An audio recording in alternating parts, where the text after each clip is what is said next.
I am John's dad, in case you're wondering. I don't know if you know this or not, but I have been his dad his entire life. See, whether you've thought about that or not. And I am very much like John, or I should say, he's very much like me, and we agree on so many things, but there are just a few exceptions. There are a few exceptions in that, and I just... I'm going to use my iPad this morning, and I don't know why that sticker is on there, but nevertheless it is, just to show you that families can exist in harmony and have different ideas about things. It's been a while since I've spoken, and so I thought, I need some material. I need some funny material. Yeah, just kind of some introduction stuff to sort of help me get going and get into it. And so last Sunday night, I watched the Academy Awards for the first time in probably 25 years. 25 years. There's one of the comedians that I knew was going to be hosting that I hate to say a big fan of, because you'd probably be disappointed in me, but I'm a big fan of hers. I think she's funny, she's crude. She's rude, she's inappropriate, and all of that kind of... Thank you, my child. She's totally inappropriate, and I would not want my children watching her, but every time I watch her, she's funny. I mean, she's just funny. It doesn't mean to be, but she's just funny. So I thought, well, maybe I could get some material from her. And so I'm watching the Academy Awards. However, this series is on forgiveness. It's on forgiveness. Relinquishing people of injuries and hurts that they've caused in your life. Now, I'm watching the Academy Awards, and I had no idea that Will Smith was going to give me the entire sermon. I mean, just right there in front of us. And as I thought about this, and as I reflected on it, and as I saw it on, 25 different news programs, I thought to myself, this really wasn't about one moment. This wasn't really about one moment. It couldn't have been just somebody insulting your wife. I mean, this isn't a party or a bar or a football game or something like this. This is the Academy Awards, where 20 million people are watching around the world, and just to get up and go and slap Chris Rock, I mean, that's just not something you do because of one situation in your life.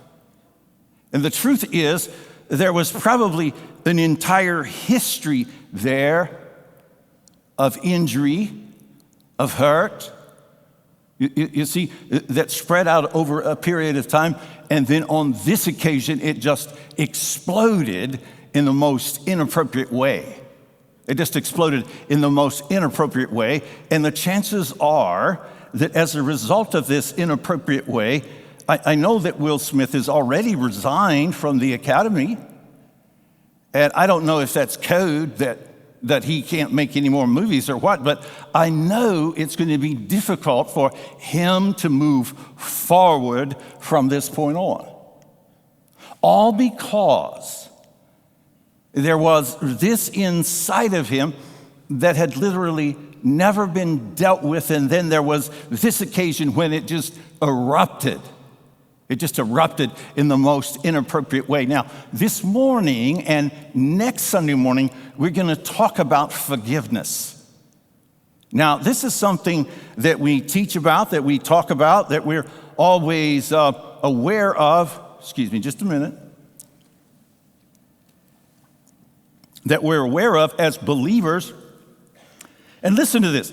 It's much easier for us to accept God's forgiveness and to see how that works than it is for us to ask other people or to receive forgiveness from them. You see, I don't have any trouble believing that God forgives me of my sin and is going to take me to heaven when I die. You see, from my childhood, I was taught that. And that's, a part of my life. But I can tell you there have been moments and situations in my life when that's been a struggle, and I don't think that we teach this aspect as we should. I remember one time when John was probably 5, maybe 6 years old. He came in and he was crying and he was all upset, and I said, "John, what's wrong? What's the matter?" And he said, Chip Dean. He just, Chip Dean. And I said, "What do you mean? I'm not ever going to be his friend again. Never again am I going to be his friend. I'm not going to be his friend." And I said, "Well, John, maybe you could work this out. Maybe you could." Nope. I'm not ever going to be his friend again. Never again. So we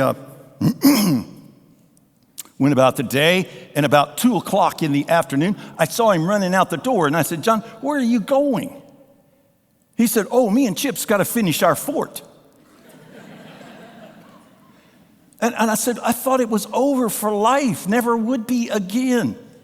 He said, "We made up so we could play again." Now, really, the business of forgiving is something that as children we did well. We did well because there were other objectives. You see, the relationship was more important than the injury. See? The relationship was more important than the injury was. Having fun was more important than the injury was. But somehow, as we mature as adults, this whole process becomes more and more difficult, even to see the need to forgive other people. And I want you to see that Jesus teaches us this. And when you think about when the disciples came to Jesus one day and said to him, "Teach us to pray. Teach us to pray." Here is one of the verses in Matthew chapter 6 and verse 12. It says, "And forgive us our debts as we also have forgiven our debtors." In other words, those people that have hurt us, that have sinned against us, may we forgive them as the Father forgives us. Now, if you jump down a couple of verses, verse 14, it says, "For if you forgive other people when they sin against you, your Father, your heavenly Father, will also forgive you. But if you do not forgive others of their sins, then your Father will not forgive your sins." Now, that seems a contradiction. Just on the surface, how can it be? I mean, is forgiveness conditional?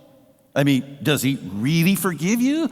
I mean, is there something dangling here that if you mess up, then it's taken away? So this is what I did. I dug into this as deeply as I could go. And this is what he means here. What he's saying is my unwillingness to forgive other people, you see, somehow blocks my ability to see that God forgives me. It isn't that it's not there. It isn't that he hasn't forgiven me. But somehow unforgiving people don't forgive others. And then it becomes difficult for them to see and experience a forgiving God who has forgiven them. And so they walk in condemnation even though God has forgiven them of their sins. Now, I think of it like this. A couple of weeks ago, I bought a new car. And I'm telling you, that's a real challenge right now to buy a new car. I bought a new car, and of course, the car that we bought was on the port in Norfolk, so we didn't see it till after we had purchased it. And there's all of these things you got to do. You got to get tags. You got to get it inspected. And then I called my insurance guy, and I said, "Rob," I said, I need full coverage on this because it's a new car. And I said, "I need for you to put full coverage." And he said, "You mean like the other one?" And I said, "No." I said, "I don't have full coverage on the other because this is kind of my policy. Once I get a car paid for, I take off the collision insurance because by the time I get a car paid for, it's worn out. See, it's not any good." so I don't carry collision coverage on it. And he says, no. He says, you have full collision coverage on this other car. He said, not only that, it's $100 deductible. And I'm thinking, who did this? Who did this? Now, as I pondered these things in my heart, I'm thinking to myself, there's this big scratch and dent in the side of my car that runs down all the way to the back fender. That's kind of a Dupin thing, okay? And there is this scratch. And I'm thinking to myself, had I known that, I would have gotten that fixed. See, $100 deductible, I could get it fixed for $100, but I didn't know I had that collision injured, so I didn't know that I could get it fixed, so I didn't. So here's how it works. The coverage, the forgiveness of God is there. It's there. He has forgiven you. But you see, as you walk in condemnation of other people, it's hard for you to see that He forgives you as well. So you just walk around feeling condemned instead of forgiven. So this is something that frees you to embrace what He has done for you. And I want you to see that. So the business of forgiving other people is so important to our own lives and to our own spiritual experience and our joy and our desire in this journey that we're making with Him. I have a story I want to tell you, but before I do, I want to share this with you. When COVID first started, the church that I had been in for the last 20 years or so, when the mandate to close, we closed down. But I came in during the week, and I would do the sermon by myself. The media person would come in and record it, and then he would take it and edit, and then he would program it to upload at 11 o'clock on Sunday morning. And that's kind of how we did. Well, one week he said, I can't come this week and do the recording. And I said, hey, that's okay. I said, you set it up, you get it ready. And I said, just show me the button to push. And I said, I'll go and do it myself. So I was in the auditorium by myself, and I punched the button. I went up there and I spoke. And then when I was finished, I went back there and pushed the button. And I got the Sims card out. You know, that's where it's recorded. And I thought, well, I'll just kind of see how I did here. And so I take it and I put it in my computer. And I don't know if you know this, but iMovie has this filter called Cinema. And I clicked on the Cinema filter, and then all of a sudden, I like this. Yeah, it kind of smooths out your face so you don't have any wrinkles. Yeah, I really like this, you know. And it takes the white in your eye, and it just makes it really white. And if your eyes are blue, it makes them really blue. And that's not all. You can kind of stretch it. You can take off 20 pounds. Just like that. You could just stretch it out and take off 20. You can give yourself a suntan. And so I'm watching this, and I'm thinking, I like this. Man, people would watch this guy. I mean, people would really watch this guy. I think this is what I'm going to do. I'm going to edit it in Cinema every week and put that out there in Cinema. Now, the only problem was that wasn't me. That wasn't me. You see, as human beings, we have this sort of cinematic view of ourselves. Now, we don't know that we do, but we do. You see, we think that the world judges us by our motives. We think the world judges us by our intentions. You know how we say, well, I didn't mean that, or that's not what I intended, or that's not what I said. We think the world sees us that way. We have this cinematic version of ourselves. And there are some exceptions to that, and one of the exceptions to that are our family. they don't have a cinematic version of us. You see, they kind of see us as we really are. And people we're close to, people we love, they don't have this cinematic version. They just see us for who we are. I got a text one day. I'm going to have to take a drink of water on this. Or I should say, Joy got a text one day, and it was from Tammy. And it said, could we have breakfast in the morning at 7 o'clock in Roanoke? It didn't have any context to it. So you're just always kind of thinking, now, wonder what that is. Wonder what that is. Because, there was the time we kept the grandkids, and I gave them ice cream for breakfast. And I'm thinking, well, maybe it's a follow-up on that. And it didn't have any context to it. And so, we're thinking, wonder what this is, wonder what this is. Well, we show up at the lunch and, niceties. And then after we got our breakfast, Tammy says, at our church, she said, we have been teaching or receiving teaching on honoring people. I said, okay. And she said, I love you as John's parents. Yeah, and we love you too. She said, but I don't feel that I have honored you. I don't feel I've honored you. And she said, I don't think it's enough just to love you as John's parents. She said, I feel compelled that I should honor you. And she said, I want you to forgive me for not honoring you.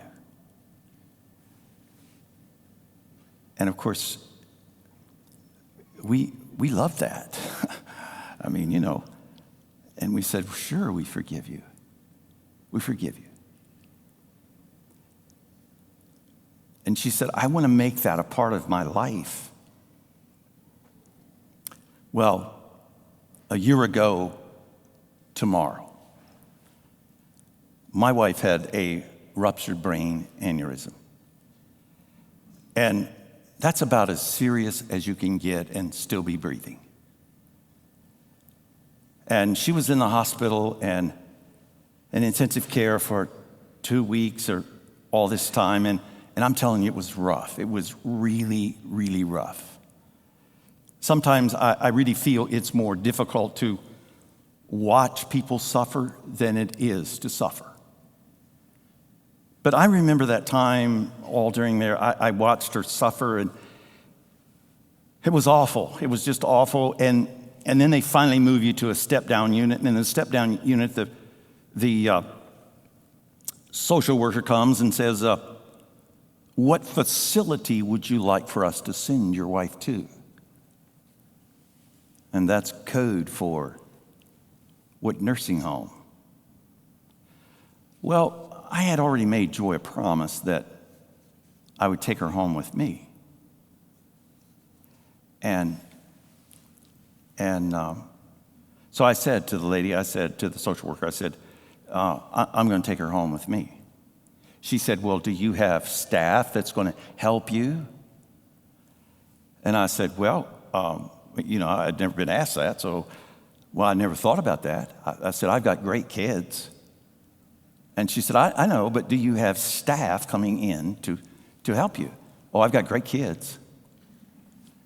And she said, okay.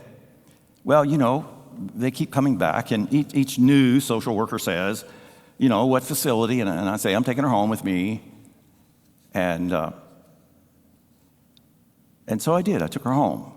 Now, before I went home, I had this training session, and there was this, it was like a grocery bag of pills that I was going to be administering for the next month or 21 days. And then then the nurse that was working with me, she said, now this pill right here has to be given every 2 hours for the next 21 days, every 2 hours, and you take her blood pressure with it.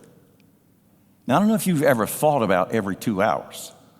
11 p.m., 1 a.m., 3 a.m., 5 a.m., 7 a.m., 9 a.m. That's a lot of a.m.s there. See? And I'm thinking to myself, well, I guess I can handle this. Do you have blood pressure cuff? We'll get one at the grocery store. And so I took her home. I took her home with me. And of course, the kids were there, and we were all happy and celebrating. Mom's home, mom's home, mom's home. And then they left, and it was just me. It was me that first night. At 11 o'clock, at 1 o'clock, at 3 o'clock. And on it went. The next night, again, it was 9 o'clock, 11 o'clock, 1 o'clock, and on it went. And John calls me and he says, well, how you doing, Dad? Are you talking to me? Yeah, how you doing? Well, this is rough. This is really rough. He said, what do you mean? And I explained to him what we were doing and what a challenge it was to every 2 hours to give this non-seizure medicine. And he said, well, let me think about how we could address this. And so he called me back a few minutes later, and he says, Tammy is going to work from home, and we want you to come over here and live in the master bedroom on the main floor, and Tammy is going to take care of her. Oh, no, we can't do that. No, we're coming to get you.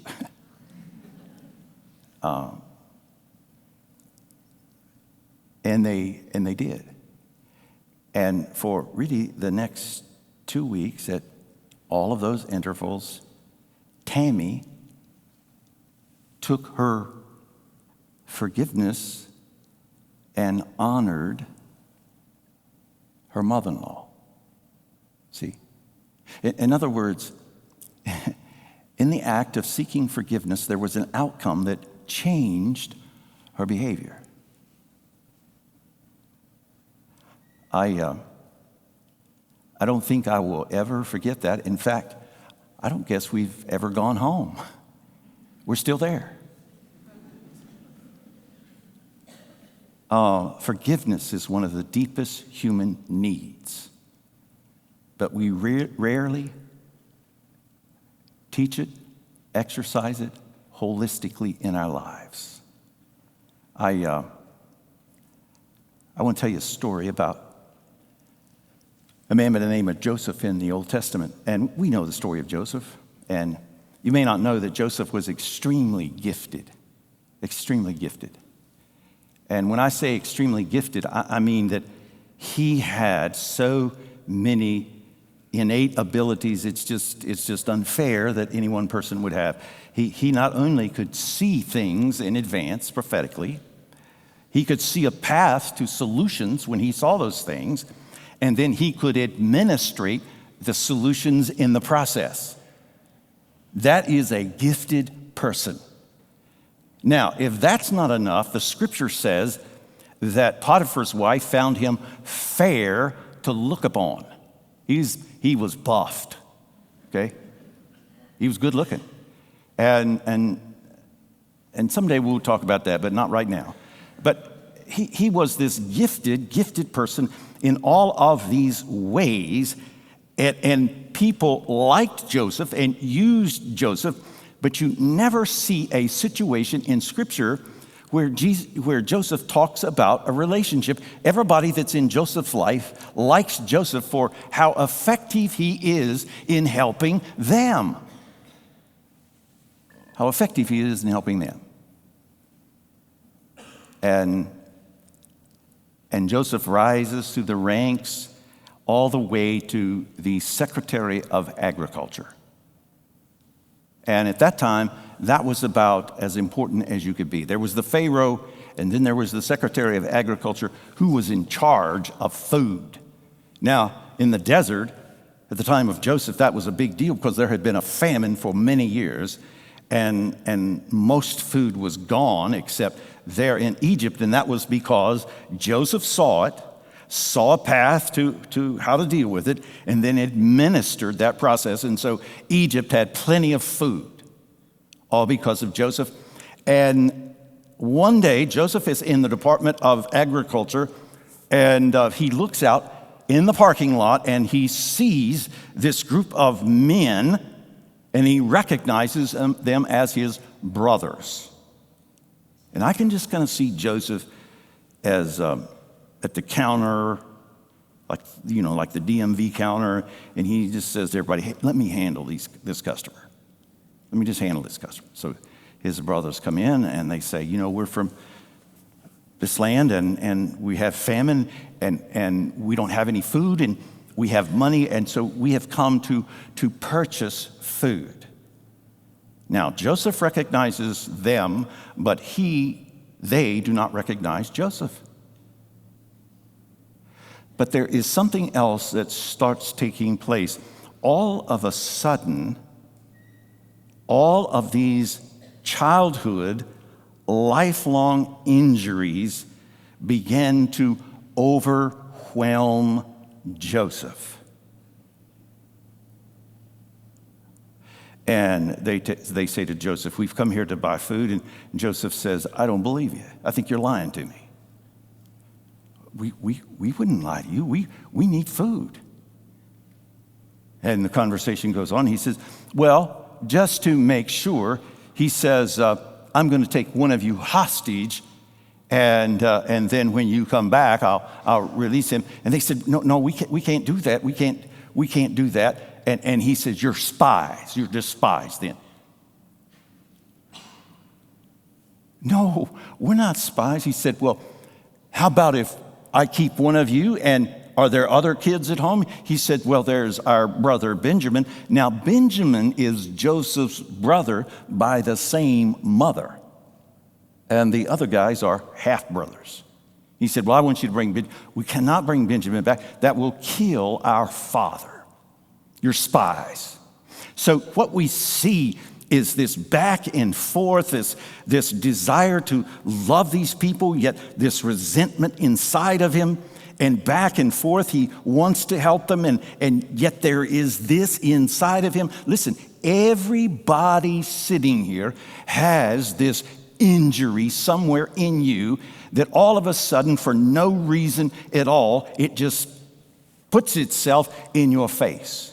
You can be going through Facebook or Instagram, and all of a sudden, there's a picture of that person. And they just got the Nobel Prize. They just wrote their first book. You're scrolling through your contacts, and you see their name. You thought you deleted them. There's their name. And all of a sudden, you have these feelings that you thought were long gone, and this is where Joseph is. And so Joseph gives them grain, and they go home, and they finally tell their father the story, and they open the bags, and there's their money. Now, you're talking about mixed messages. Mixed messages, and that is so us. I mean, we want to get over this. We want to love them, but they hurt me. They hurt me bad.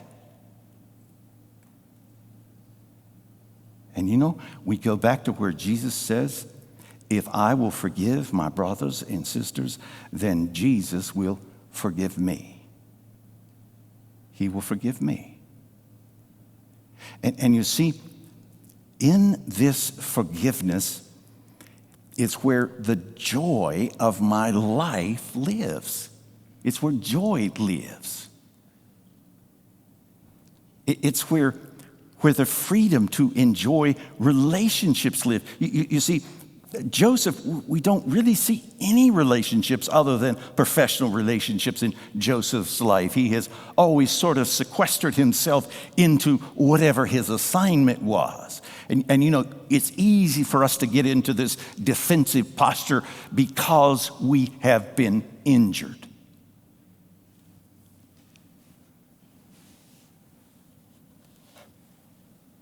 This is what it says in Genesis chapter 45.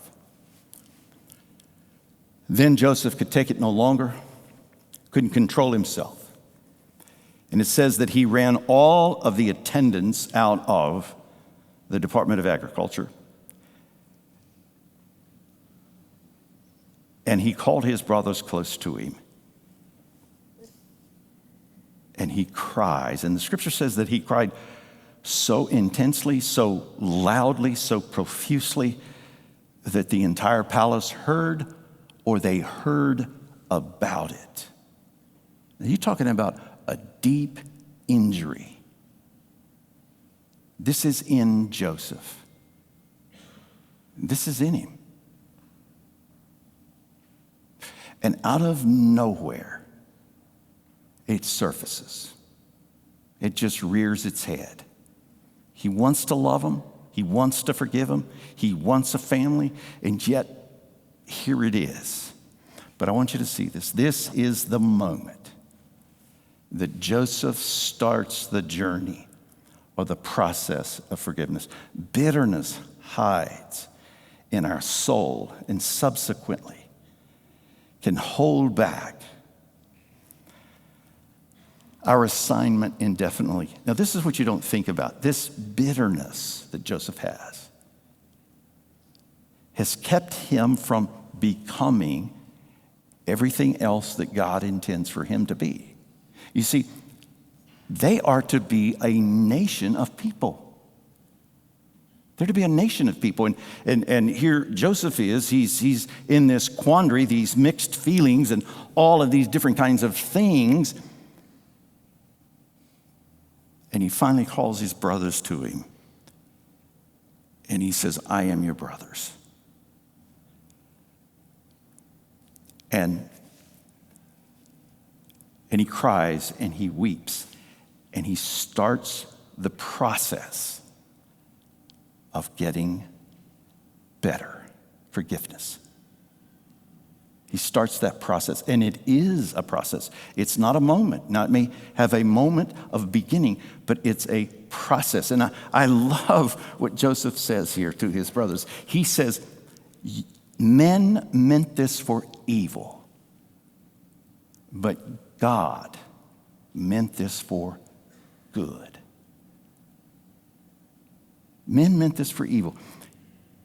And he starts this and he says, yes, you sold me into slavery. You did. And you know, the first part of recovery is owning the injury. Not condoning, but owning the injury. This person has hurt me. They've hurt me.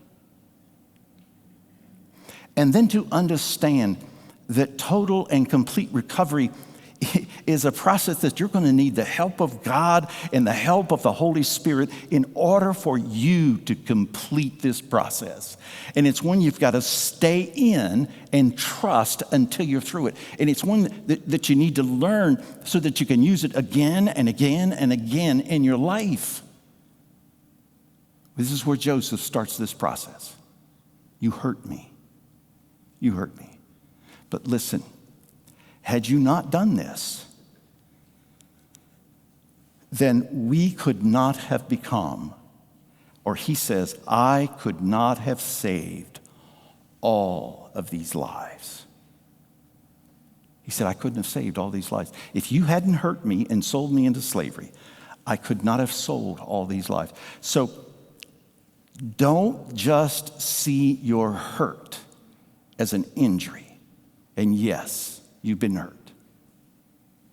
You've had a boyfriend, you've had a girlfriend, they broke up with you and it broke your heart and they moved on like it was nothing. Like it was nothing.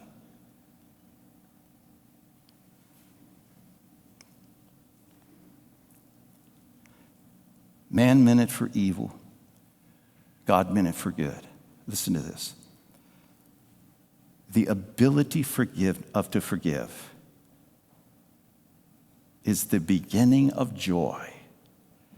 And then it opens you to all it is that God's got in store for you. You see, there was this other half of Joseph's life. And from this point on, we see joy in Joseph. We see the other half of his entire mission taking place in his life. The other half. Joseph's father dies and his brothers. You see, once again, remember what we said. They couldn't believe that forgiveness had taken place. And they're afraid. And he said, you don't need to be afraid of me. Remember what we said? Unforgiving of other people makes it difficult for us to accept the forgiveness of God. The brothers just couldn't accept it. And Joseph said, listen, I'm going to take care of you.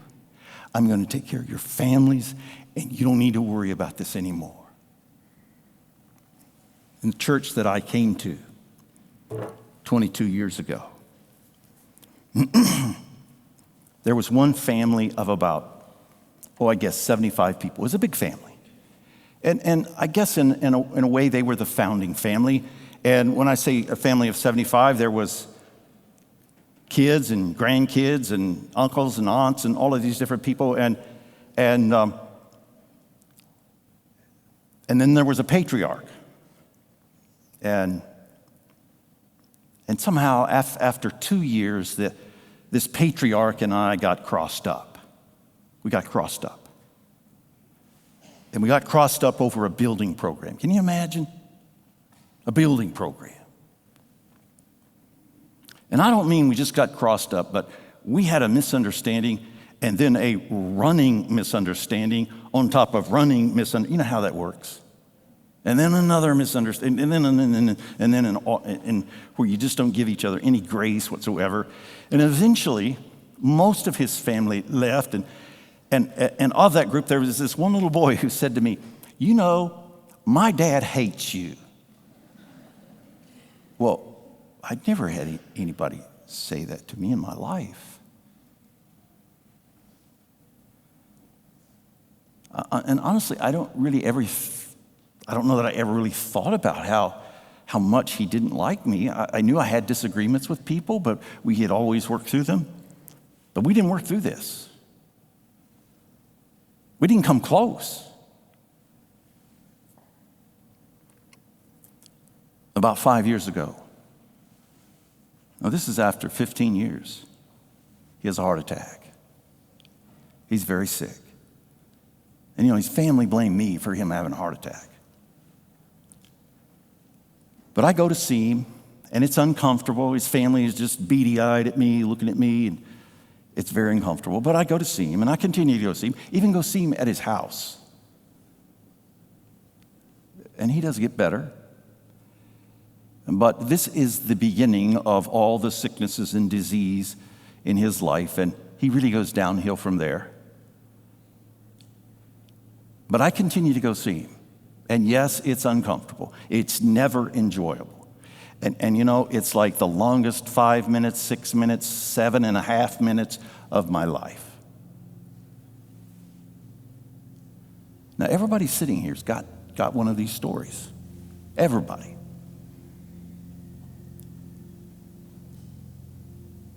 Then one day I get a call from his wife, and she said, I would like for you to go see. And she called him by name. I said, okay. So I go to the hospital to see him, and he's not in there, and I think, good. I'll just leave a note, and, a note's good, and yet I don't have to see him.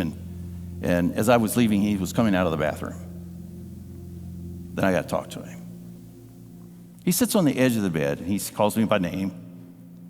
He said, I want to talk to you. He's old. I said, yeah. He took my hand and he started crying. It's like this. He said, I want you to forgive me for the way I've treated you. And now he's really crying. And so I'm crying too. He said, I want you to forgive me for the things that I've said about you.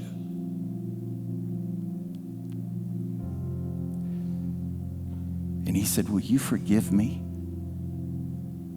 And I looked back at him and I called him by name and I said, yes, I forgive you. I forgive you. Listen, I didn't say it was okay. I said, oh, it wasn't nothing. Don't worry about it. I didn't say it. I said, I forgive you. Listen, when I left there that day, he had joy. He had joy. He had peace. Peace in his life. 3 months later, when he died, if he would have said, who is the last person that will ask you to participate in his funeral? It would have been me. I get a call from his family, and I know that was hard. And they said that Daddy asked that you.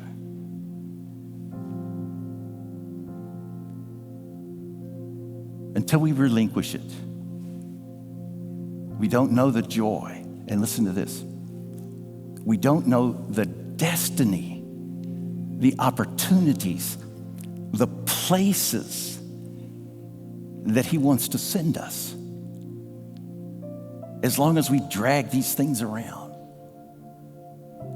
Drag these things around.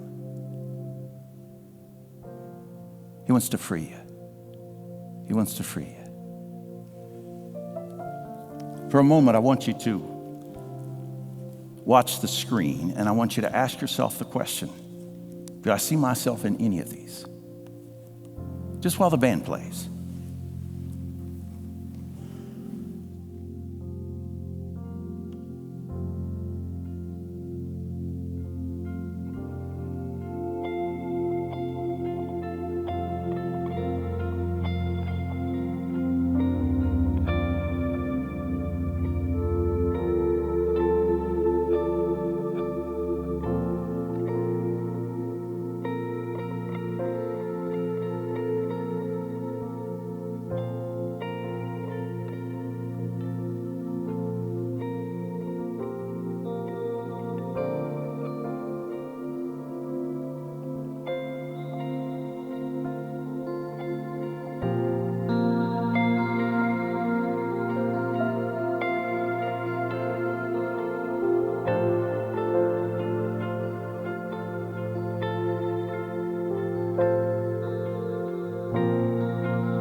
This morning, while we worship, Marvin isn't physically here anymore, but I think about him and I carry him with me, and I think about the joy in his life, the last of his life. And if you've got somebody in your life, something, some situation, some occurrence. Maybe you were molested as a child. Man, it's time you stop dragging that and release it. Listen, Jesus was not about justice. He was about mercy. Mercy. While we sing and while we worship, if you want to come down here with me and Marvin, I want to invite you to do that while we sing, while we worship. Would you do that?